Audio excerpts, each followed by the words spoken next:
নিরাপত্তা ব্যবস্থা মূলত তিন ধরনের হবে।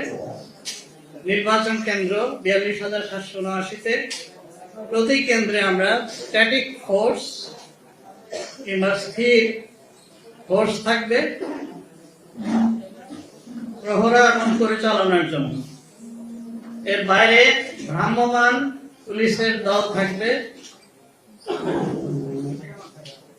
এবং জরুরি পরিস্থিতি মোকাবেলার জন্য আমরা স্ট্রাইকিং পুলিশ ফোর্স বিভিন্ন জায়গায় নিয়োজিত করব।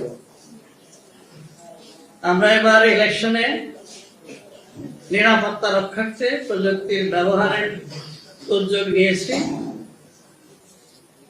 ইলেকশন কমিশনের উদ্যোগে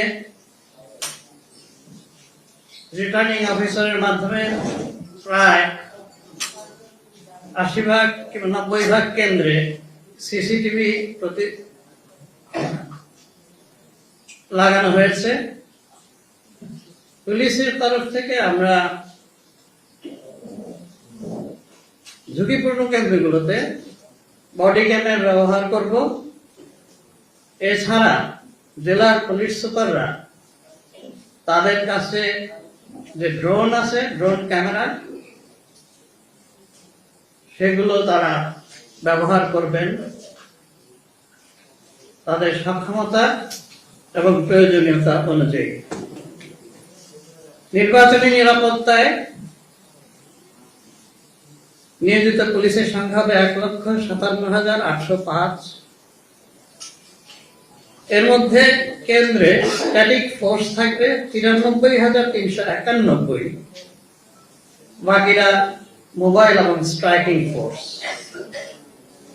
এর বাইরেও ইলেকশনে অন্যান্য সাপোর্ট বা সহায়তার জন্য আমাদের ২৯,৭৯৮ জনবল নিয়োজিত থাকবে থানায় থেকে বিভিন্ন ধরনের সহায়তার জন্য।